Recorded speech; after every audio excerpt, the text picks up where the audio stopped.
Are you coming to the tree where they strung up a man? The same murder three.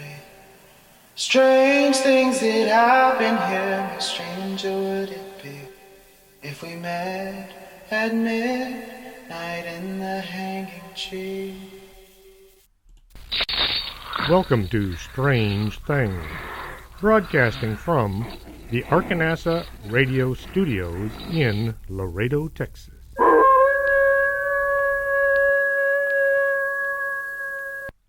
And welcome to the show. I'm your host, Chris James. Today, we're going to be talking about some urban legends, if I can get my mouth to work correctly. But first, I recently went and joined a gym so I could try to keep my body still working and in some kind of a shape other than round. I do a little of everything, moving around, trying to keep my mouth shut. Some of these folks need a trainer or two. That's not how you use that thing, is a constant thought. But I don't say anything because it's not that kind of a gym. The last thing I always do is the treadmill. Did you know the treadmill was actually invented as a form of punishment? In the Victorian era, prisoners would be sentenced to so many days on the treadmill. It was nothing like what you have today. Prisoners would be placed on the outside of this huge wheel that turned as he pushed down with his legs. His feet would make contact with wooden dowels that he would have to step from one to the other. If he made a misstep, he would get smashed in the shin by one of the dowels. This led to a term, shin splinters, which later became known as shin splints. As I was running at a very slow pace, I got to thinking about running the International Half Marathon one day, way back. We would start out in Laredo, run about 6 or 7 miles, and then we would cross the bridge into Nuevo Laredo, and that's where we'd finish. In the U.S., the water tables are every mile. In Mexico, they're not. I think they put them every 2 kilometers or so, but it was hard to judge because I wasn't familiar with the course.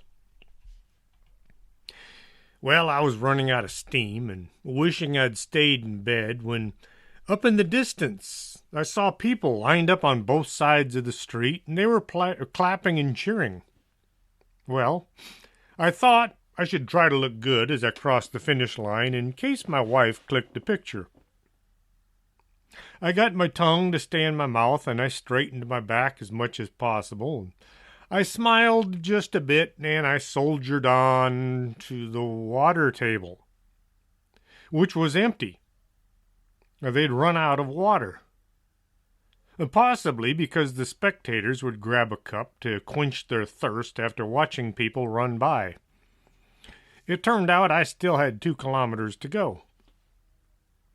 These folks had moved ahead to the area so they could get a clear look at the runners and not be all bogged down in the finish area.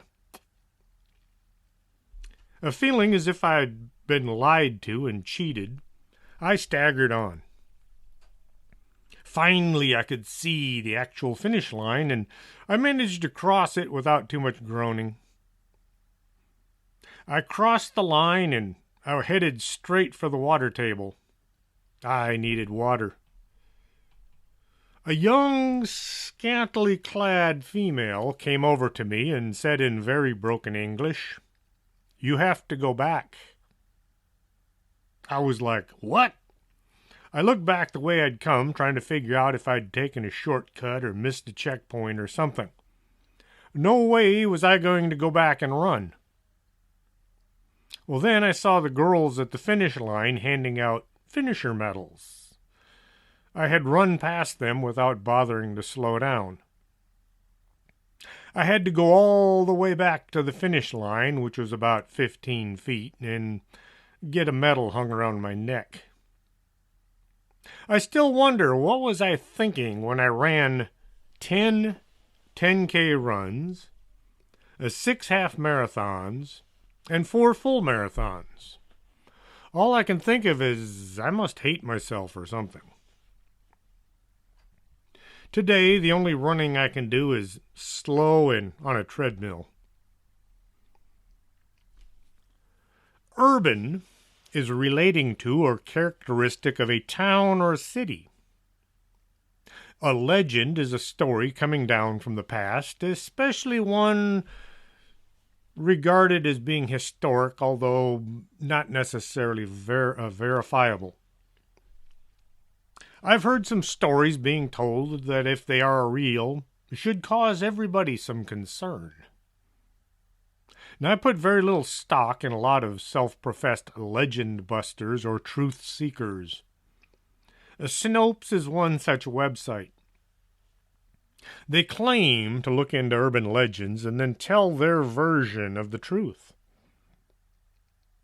Since the company is being funded by one organization whose purpose in life is to turn the entire planet over to the care and control of one governing body, one European governing body, I find most of what Snopes says to be unreliable.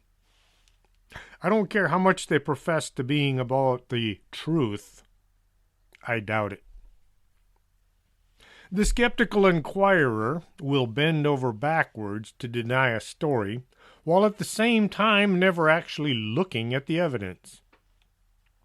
They will pick and choose what they tell in their debunking report, while ignoring massive piles of evidence that go contrary to what their idea of the story should be.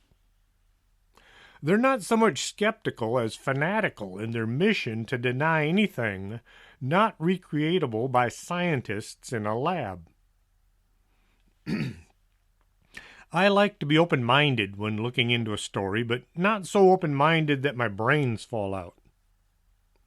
So I dug up some urban legends that have way too many people talking about them to be just a bunch of hoaxes or misinterpretations. The first legend on my list is the Slender Man.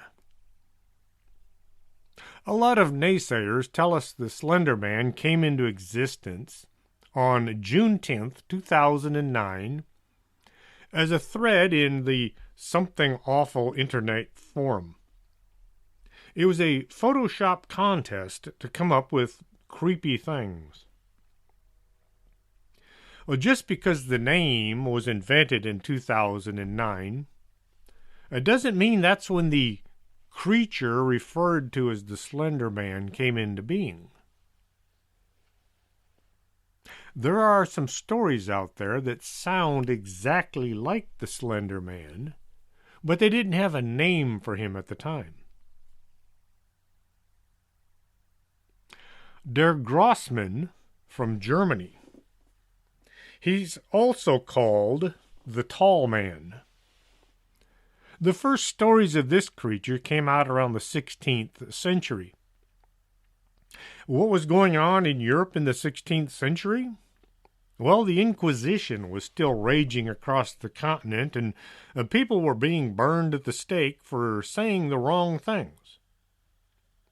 There may have been more sightings reaching back centuries, but folks didn't talk about them, not wanting to be suspected of having visions of the devil, which could win you a one-way trip to the local dungeon. The Inquisition was starting to wind down just enough that people were beginning to tell about things seen in the woods at night. There are some wood cuttings, which was an early form of print, where a tall, thin creature could be seen lurking in the woods around town. Now, this was an artist's rendition, but he based the woodcutting on what people had told him. Der Grossman was commonly described as a fairy of the Black Forest, who takes away bad children who entered the forest at night. He was tall, thin, and dark, and kind of like a shadow being. Well, parents would tell their kids that they had better behave or the Grossman would get them, kind of like the boogeyman. Then, not wanting to miss an opportunity to keep their kids in line, the story grew, saying if a kid had done something bad and wanted to avoid the Grossman, the only way to escape was to confess to an adult whatever bad deed had been done. There are a few stories of kids being taken from their beds at night. In the morning, the mother would find the child gone. None of his or her things were missing. Now, kids did run away even back then, but they wouldn't sneak away in just their bedclothes. These missing kids were blamed on the Grossman. And since at the time a few records were kept of commoners' kids that went missing, there's no way of knowing whether the Grossman took just a few kids or even hundreds. This next name is Scottish, so I'll try to pronounce it correctly. Fairdoub, or the Black Man, is a rare Scottish legend concerning a malevolent entity that haunts footpaths and forests at night. He's called a Black Man because he appears as just a shadow with no discernible features. Some called him the Dark Man. The parents used to use this being to keep their kids in line as well. Don't go wandering around in the dark, or the Fairdud will get you. The Dark Man was seen late at night hanging around trails through the woods or along the edges of rivers. A footpath along the river was used by either a horse, a donkey, or sometimes people to pull a barge along through the river. When the sun went down, it got dark. If you had to go out for some reason, and you used one of the trails to get from one house to another, any shadow might hold the Dark Man. Who needs TV when the whole world might be haunted? The people seeing the Dark Man would tell their friends and neighbors, but the stories didn't get passed on very far.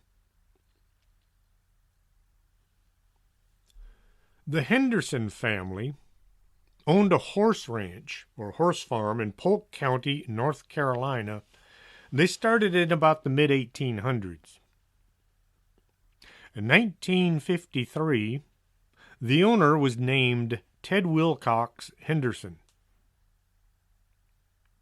June 15th, the sheriff's office was contacted by neighbors saying they'd heard gunshots coming from the Henderson farm. The sheriff and 2 deputies responded to the farm, looking to find out what was going on. As they pulled up outside the barn, the men could see inside where it looked like a slaughterhouse. The horses were all laying dead. There was blood everywhere.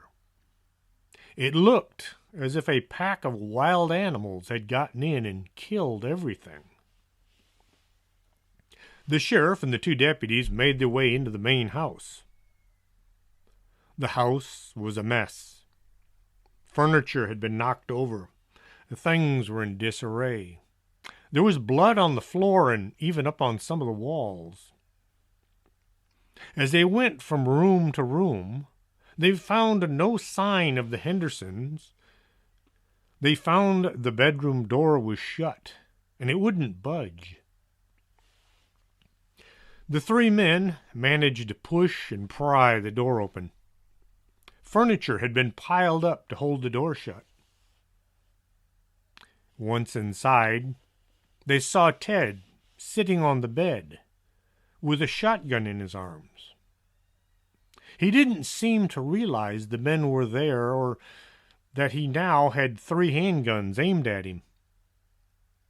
His wife, Judy, was on the floor, dead from a blast to her chest.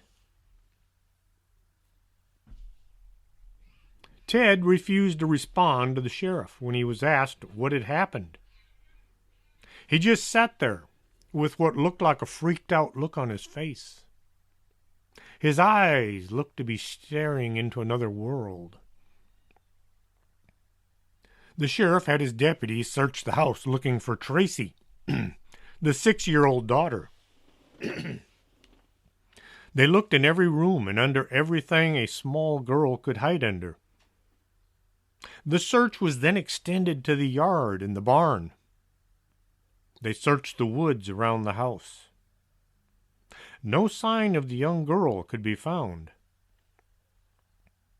When Ted was asked about his daughter, he didn't answer.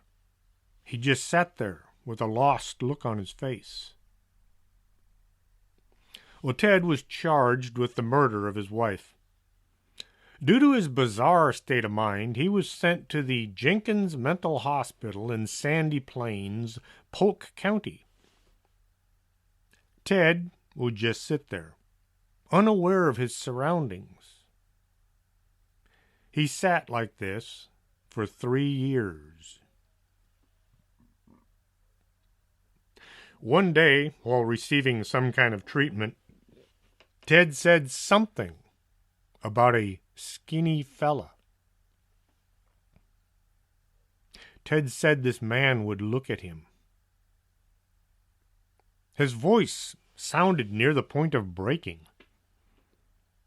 He seemed to be in and out of awareness as he rambled on about what had happened 3 years previous. He said the skinny guy had grabbed both Judy and Tracy. Ted tried to save his family from the skinny man.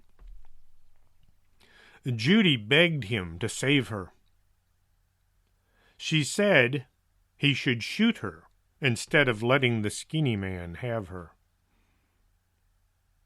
And Ted did the only thing he could think to do, shooting his wife at close range. He said he did it to save her. When asked about Tracy, Ted didn't say anything. Instead, he began slamming his head down on the tabletop. He was grabbed by the attendants and taken back to his room and placed in restraints. That night, Ted managed to get out of his restraints, and he chewed through his own wrists and then bled to death. The body of Tracy has never been found. The cause of the horses being ripped apart is still unexplained. It looked as if a pack of wild animals had killed them, but none of the meat was eaten. The bodies were just strewn about the barn. In a photograph taken of the horse farm weeks before the incident, you can see a tall, thin man standing to one side of the barn. Nobody knows who this might have been. Sterling City in Butte County, California, has had several Slender Man sightings, and some activity folks say is being caused by him. In 1986, the Sterling City Library caught fire. During the cleanup, a number of photographs were recovered, including one that had been taken only weeks earlier. The photo was on June 1st, 1986. This was the date that 14 children had disappeared, which was odd, but then the photographer vanished as well. Mary Thomas had taken several photos of the kids playing outside the library. In one of the photos, you can see the kids playing on a slide. In the background, under the shade of a tree is what looks like a tall, thin man, standing there looking towards the camera. It looks weird how the man has what looks like tentacles on one side of his body, but the experts said this was just an anomaly caused by the film. Back then, film could be affected by heat or cold or just sitting on a shelf too long.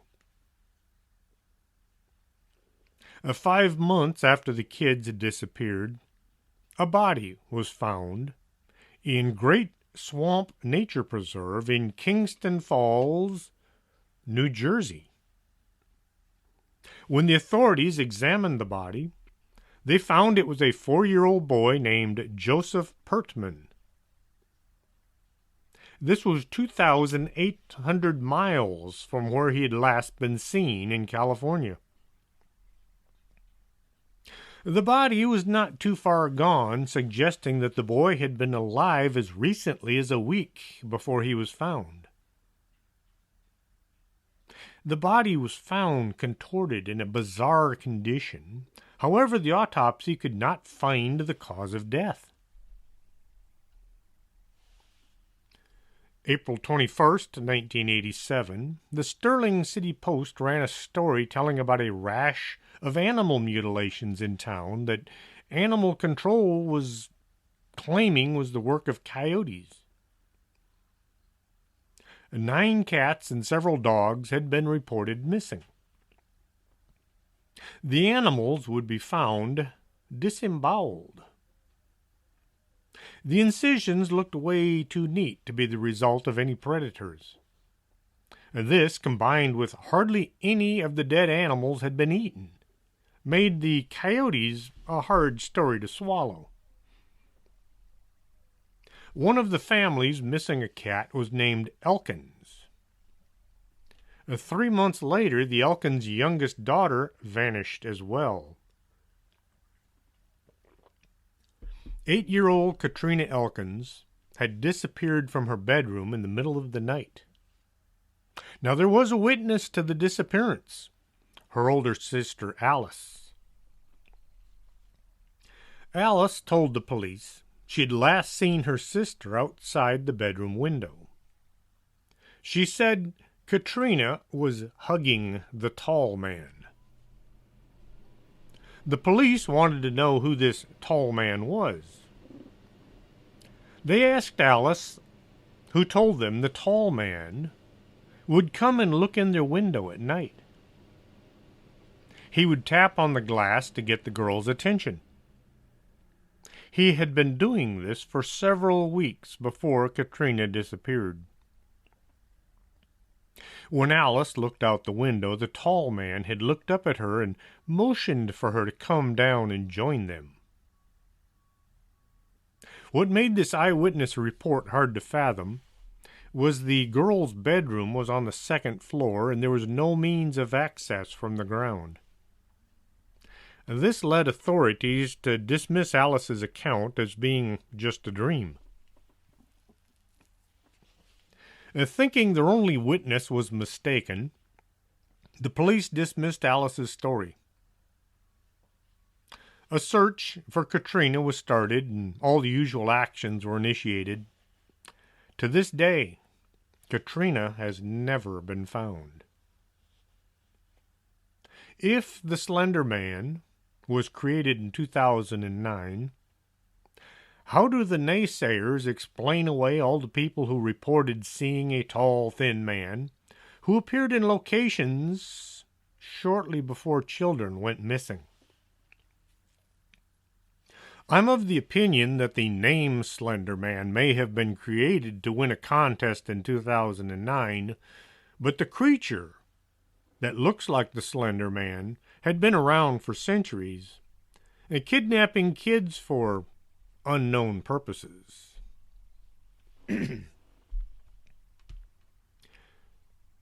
You'll remember that Hong Kong used to be ruled by Britain. Did you ever wonder why? Britain turned Hong Kong over to China in 1997. I watched some of it on TV only because, well, there was nothing else on. Hong Kong was leased to Britain for 99 years at the end of the Opium Wars. Britain wanted to import opium into China, and after fighting several wars, China agreed to allow Britain to run Hong Kong as a port where they could bring highly addictive drugs into the country so they could get China to do their bidding. There are more rich folks living in Hong Kong than any other big city on earth. I wonder where all that money came from. Well, in Hong Kong, they have some urban legends that are well worth hearing about. There's an abandoned building called Nam Kwu Terrace that has been renovated or redeveloped despite its prime location. That's correction, has not been renovated or redeveloped. With so many people living in such a small area, land is at a premium. That's why Hong Kong has more skyscrapers than any other city. The building is owned by a major developing company, yet it sits abandoned. The building is nearly 100 years old. It was built by a wealthy family that lived in it and rented out space up until the beginning of World War II. When Japan invaded, the family evacuated to the mainland. Japan behaved poorly all throughout the war. Aside from killing prisoners and civilians, they forced women to live amongst the military, and who used them as they pleased. The Nam Kwu Terrace was used to house some of these women. At the end of the war, the sole survivor of the family moved back to Hong Kong, and he moved back into the building. When he eventually died, the building was sold to the Hopewell Holding, who planned to tear it down, and they were going to rebuild on the site. The plan was they were going to put up a luxury hotel on the site. Even with all the plans ready and the permits in place, the demolition never took place. Locals have referred to the building as being haunted ever since the last member of the original owners died. The spirits of the comfort women, as they were called, better known as slaves, who died there, may remain in the building. There are numerous accounts of people hearing screaming coming from inside. They also say they see lights inside the building even when there's no one in there. In the 1960s, a group of people went into the Nam Kwu Terrace to perform an exorcism. No one knows if it was an exorcism of the building or of a person. A young girl came running from the front door and tried to attack a group of police officers. She was acting as if possessed by some unknown evil entity. A quick word to the wise. If you don't know how to do things like exorcisms, don't try to perform them. If you're not really sure of your own mental state, don't attend an exorcism.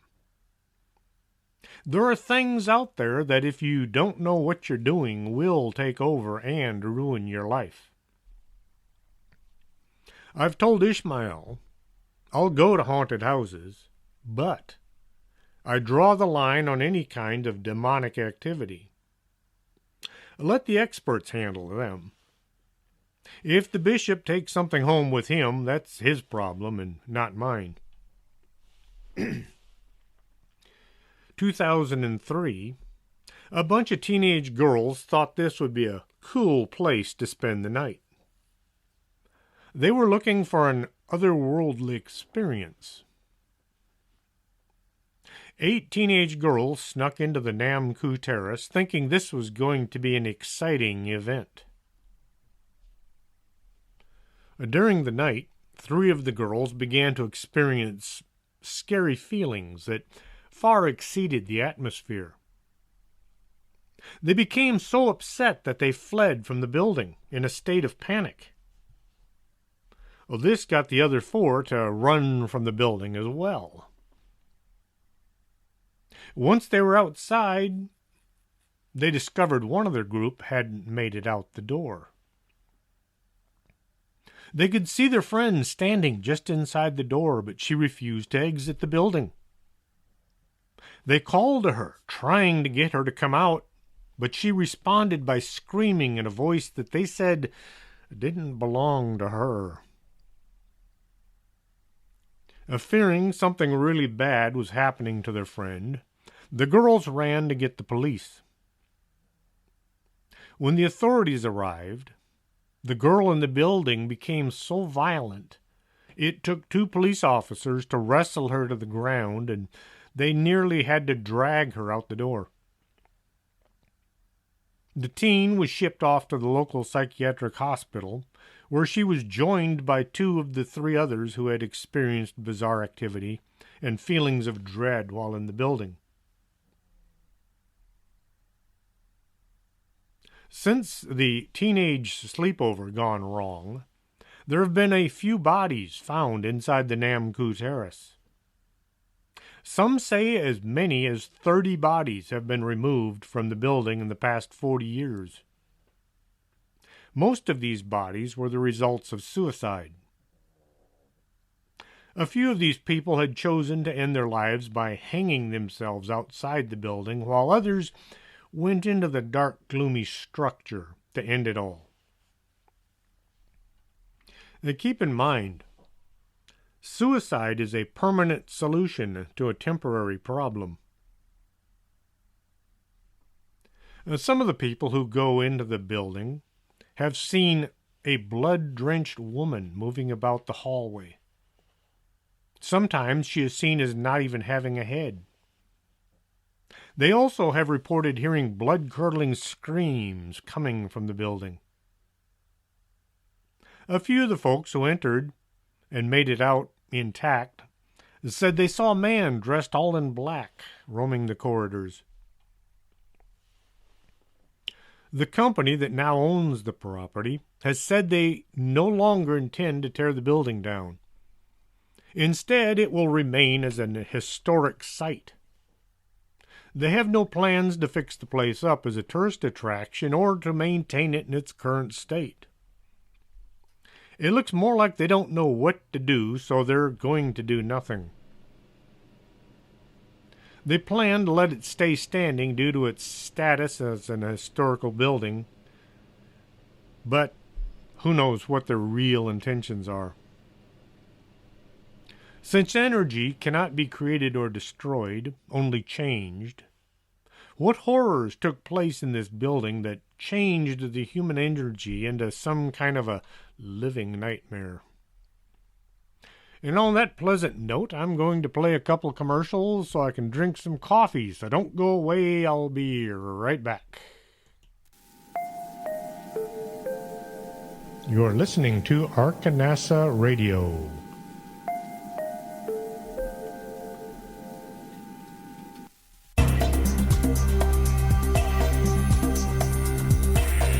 Did you hear a bump in the night and you think it just might be a ghost?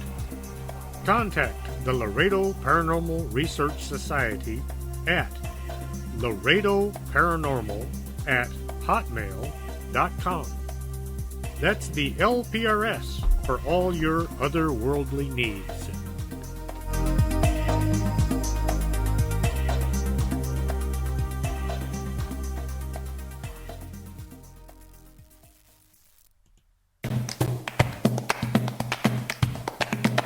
Did you go out UFO hunting and couldn't focus on the sky? Swing on by Del Norte Optical, 107 Calle Del Norte, right across from the Embassy Suites.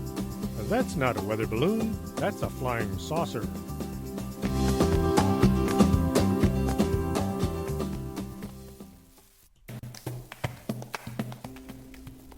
Coffee, nectar of the gods. And at the Organic Man Coffee Trike, you'll find coffee made the right way, one delicious cup at a time. Stop on by 4501 McPherson, Suite number 9. And remember, life is too short to drink bad coffee.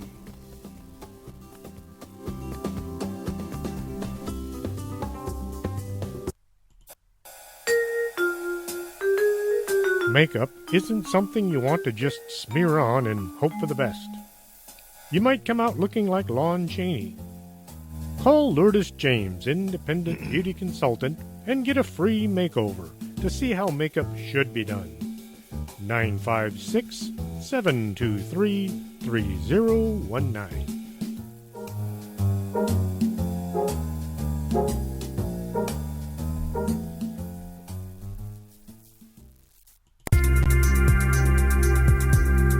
This is Arkanasa Radio you've been listening to.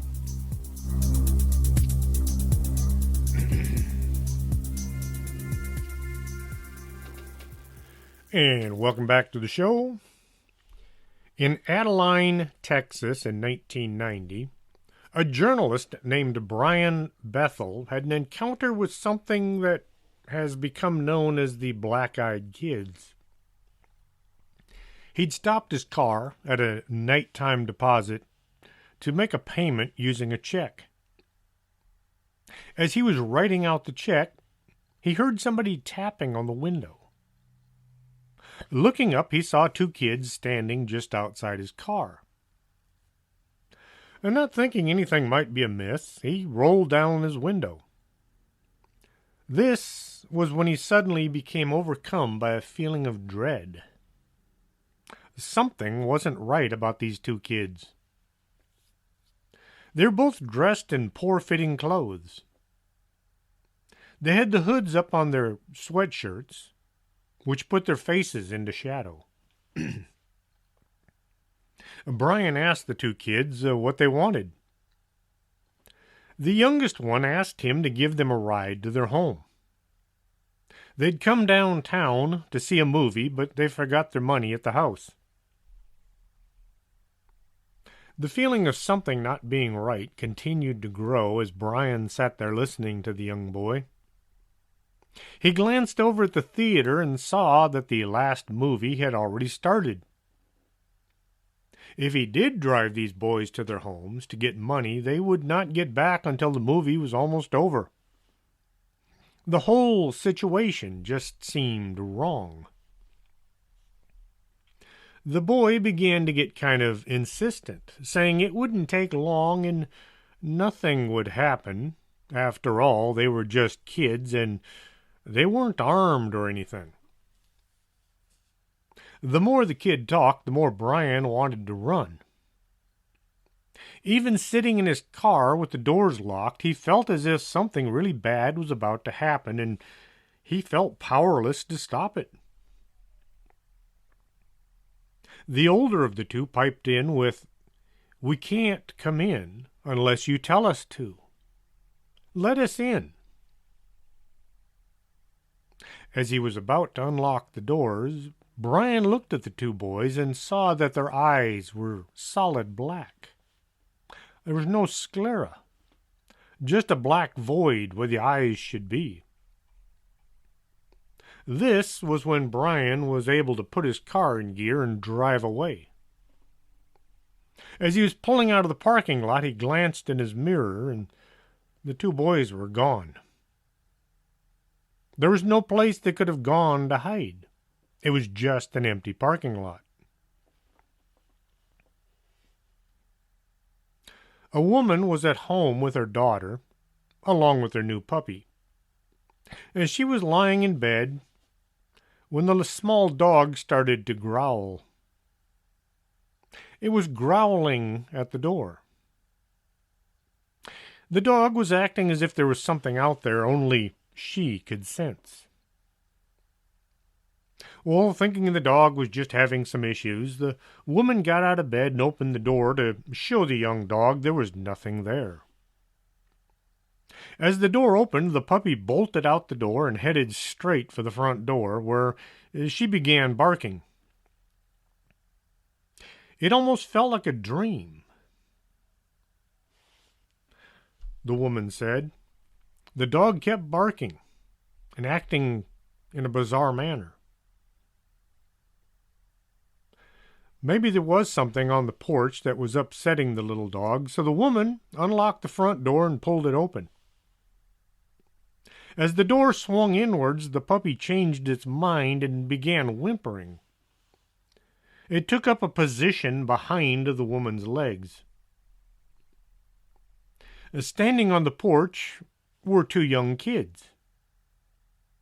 Both wore ill-fitting clothes. They both had the hoods up on their sweatshirts, placing their faces in shadows.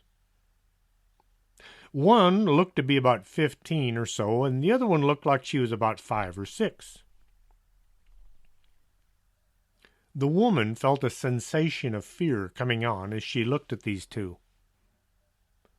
There was nothing menacing about the two kids, but the feeling of bad things about to happen grew with every second.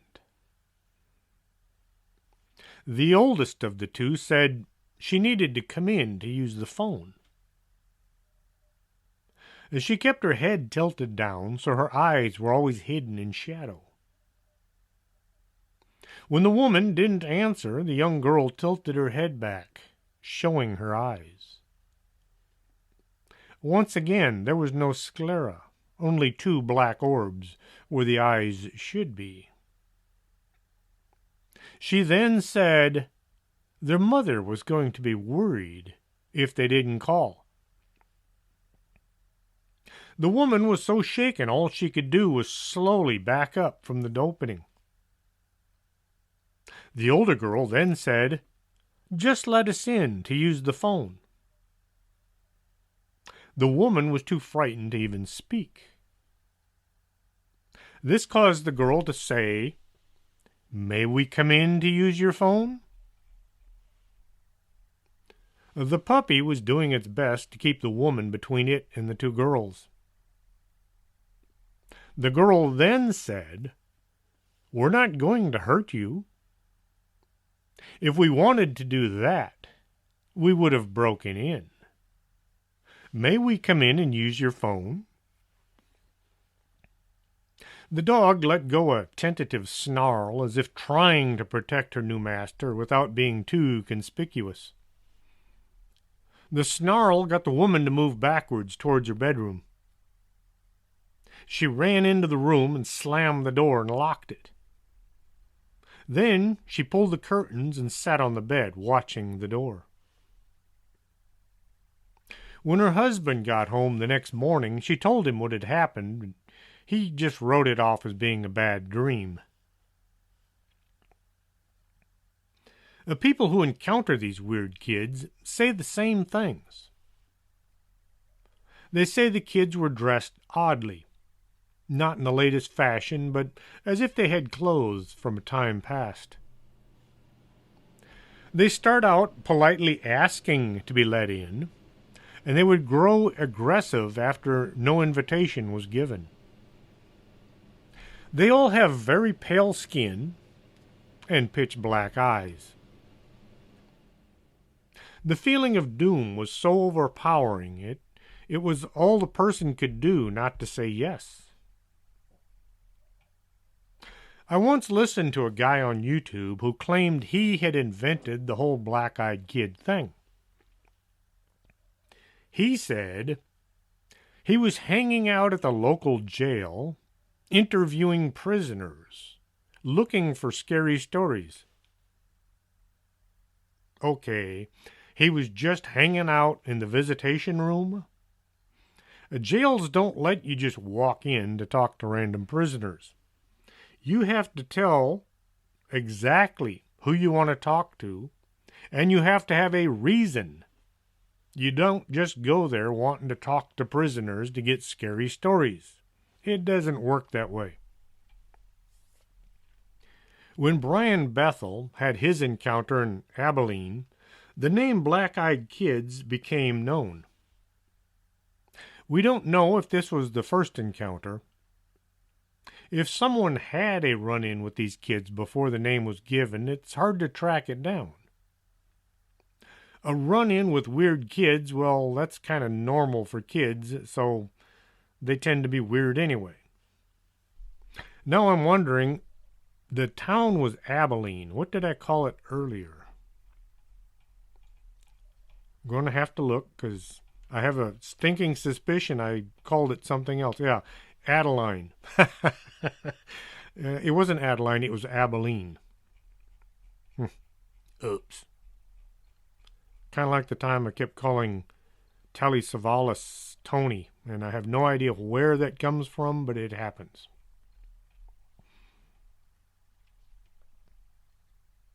What would have happened if you'd invited one of these kids into your home? There was that one woman who left her son in the car for a second while she ran into the grocery store. When she came out, there was a black-eyed kid in the back seat. Her son had invited the thing in. The woman grabbed her son and ran, so there was no real contact between her and it. Either no one knows or no one is telling. After all, we only hear from the survivors. If you want to read more about the black-eyed kids, check out the book by David Weatherly. I tried getting David on the show, but his schedule and mine just never seemed to line up. The whole thing about mirrors is a bit much. If you stand in front of a mirror and stare, not at your image, but deep into the mirror, you might see something you wish you hadn't. The legend of Bloody Mary is something I'm willing to leave out of my life, just in case. The story goes you stand in front of the mirror at midnight and say Bloody Mary 3 times. Mary will appear to you in the mirror. She will then show you who you're destined to marry, or she'll kill you. Great. Nobody knows what the odds are of knowing the future or dying. I wonder how many young girls and maybe a few boys have actually tried this. If you did, and you're still alive, let me know how it went. Now, a bit of a different slant on this is called the Midnight Game. The Midnight Game is supposed to date back to ancient Rome. Since there were no clocks in ancient Rome, I wonder how they knew when it was midnight. Just wondering. If you're the kind of person who thinks themselves indestructible, and you don't value your life, here's what you'll need. You're going to need a candle that will burn for at least 4 hours. You have to have a room with a wooden door. You're going to have to acquire a few drops of your own blood. You need a blank piece of paper and a pen or a pencil, a lighter or a box of matches. Most importantly, you need a box of salt, which is extremely important. And if you're going to forget any of the supplies, do not forget the salt. If you're planning to do this with other people, each person needs their own set of supplies. I can see no reason to try this, but people like to mess around where they shouldn't. Now, it has to be exactly 12 o'clock at night in your location when you start this ritual. Otherwise, nothing will happen. Be sure to see if it's daylight savings time. And make sure your clock is correct. Keep the box of salt with you at all times. Now you have to write your full name on the blank piece of paper. Don't use a nickname or an abbreviation. If your name is Robert, don't write Bob. If you have a middle name, include it as well. You have to write the whole name. Now, place a drop of blood on the paper and let it soak in. The blood should go all the way through the paper to the other side. Now enter the room and turn off all the lights. Go to the wooden door, put the piece of paper on the floor in front of it.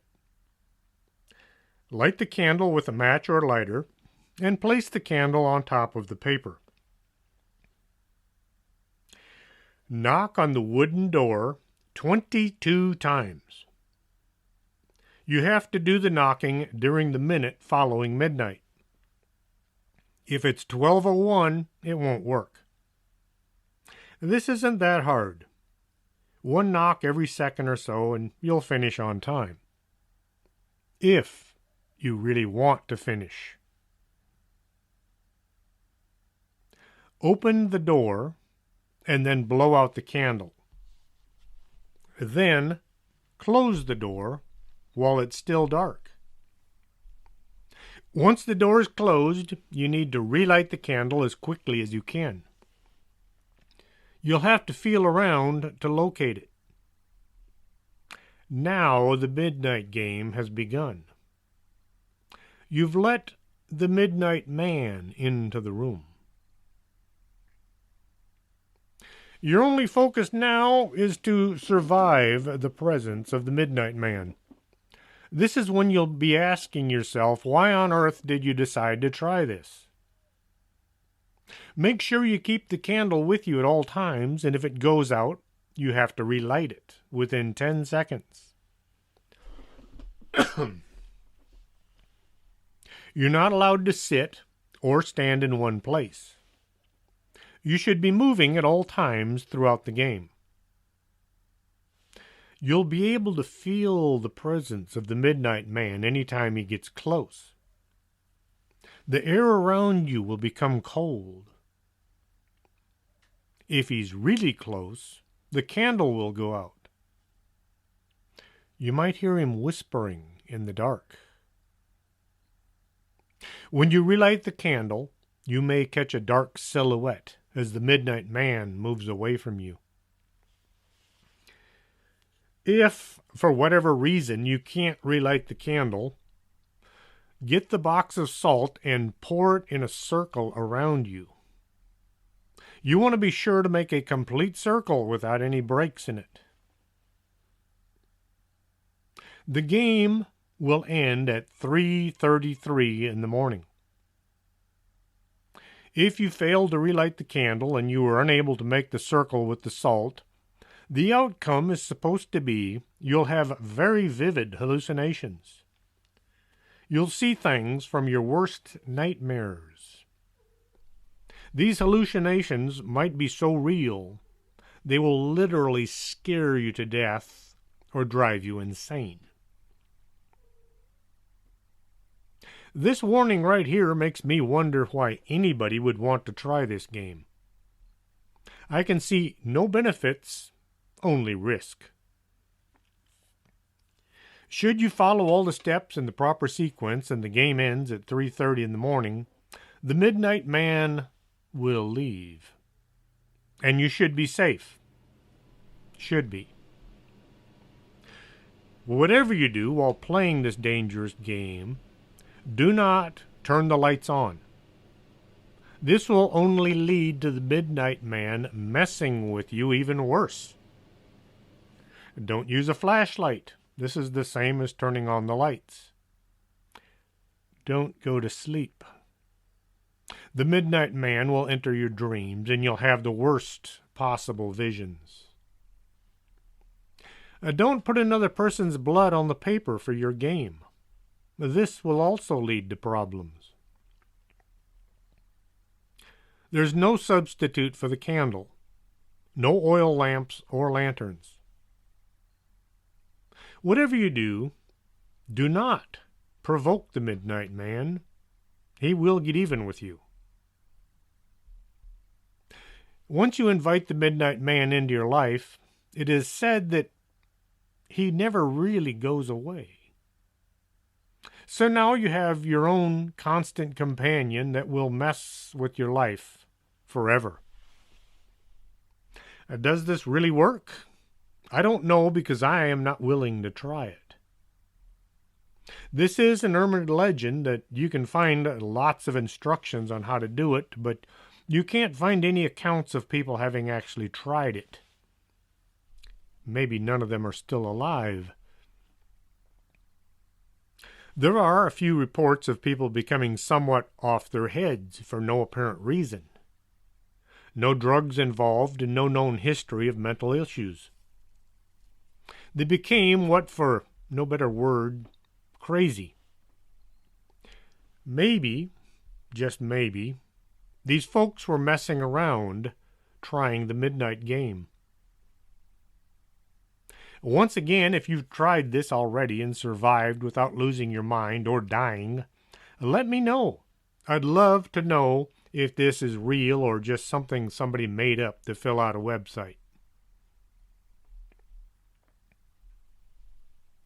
I don't much believe in coincidences. Things happen for a reason, and coincidences make that reason seem kind of weird. Here is a set of coincidences that are, to say the least, hard to swallow. Abraham Lincoln was elected to Congress in 1846. John F. Kennedy was elected to Congress in 1946. Abraham Lincoln was elected president in 1860. John F. Kennedy was elected president in 1960. Both were particularly concerned with civil rights. Both lost children while in the White House. Both presidents were shot on a Friday. Both presidents were shot in the head. Lincoln's secretary was named Kennedy. Kennedy's secretary was named Lincoln. Both were assassinated by Southerners. This is reliant on the idea that Booth and Oswald actually did the shootings. There's quite a lot of evidence that neither man was actually guilty. I'll have to go into that at a later time. Both were succeeded by Southerners named Johnson. Andrew Johnson, who succeeded Lincoln, was born in 1808. Lyndon Johnson, who succeeded Kennedy, was born in 1908. John Wilkes Booth, who assassinated Lincoln, was born in 1839.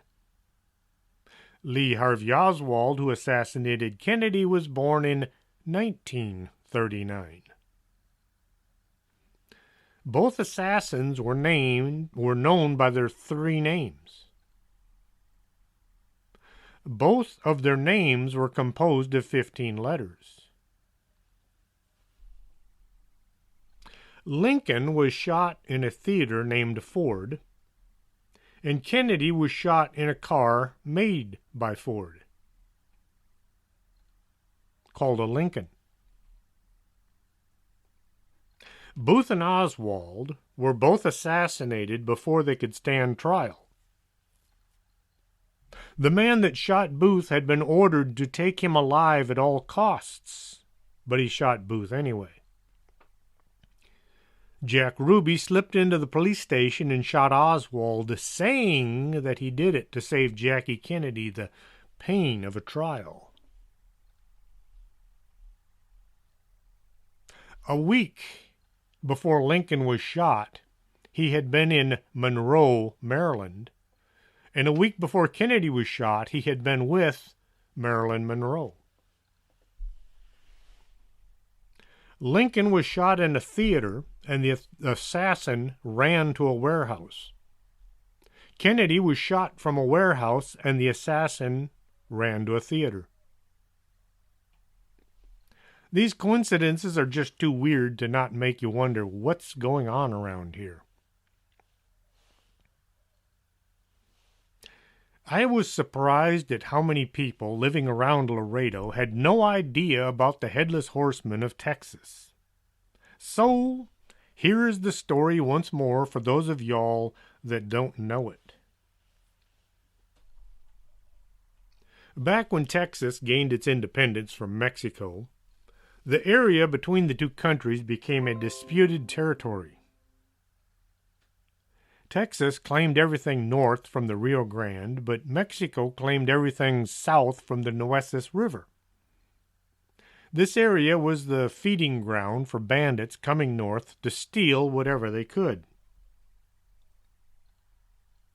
A bandit named Vidal and his men stole a bunch of horses from the ranches owned by Creed Taylor, a well-known Texas Ranger, and his neighbor. Taylor and his neighbor began following the trail left by the bandits and these horses. As they moved along through the countryside, they encountered Bigfoot Wallace, another well-known ranger. Now, with a posse of 3, they followed the bandits until after dark. The bandits had made camp for the night, thinking they were well beyond the long arm of the law. Little did they realize the law was sitting in the brush, waiting for the right moment. Alcohol was a common diet to some of the bandits, and they consumed enough to help them get to sleep. The 2 rangers and the rancher slipped into the bandits' camp, and justice was served. What some folks don't know about being an outlaw is, once a judge has found a person to be an outlaw, they have already been found guilty. The only thing lacking is to fulfill the execution. This is why people would be wanted, dead or alive. Vidal was an outlaw, and so the Rangers just finished the sentence. Now, they'd been battling bandits for years, and they were looking for some means of sending a message to everybody that crime just didn't pay unless you're a politician. They say that Bigfoot came up with the idea. He cut Vidal's head off. Then, the body was tied sitting up in the saddle of his horse. The head had its sombrero shoved down hard on it, and it was tied to the saddle horn. Then the horse was sent south into the brush. The horse traveled across Texas, encountering people who were somewhat surprised to see a headless horseman ride by.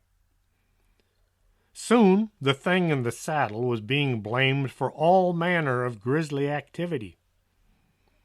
It was given the name El Muerto, the dead guy. Many people that encountered Vidal would shoot at him, thinking he was some form of a demon or a monster. Indians shot arrows at the body, trying to drive it away from their camp. The horse went wherever his head was pointed, and after years of wandering the countryside, the horse found itself in a small town named Ben Bolt in Jim Wells County, just south of Alice. A group of ranch hands saw the horse along with its grisly cargo. They thought about what should be done, and then they snuck up on the horse and managed to get a lasso around its neck.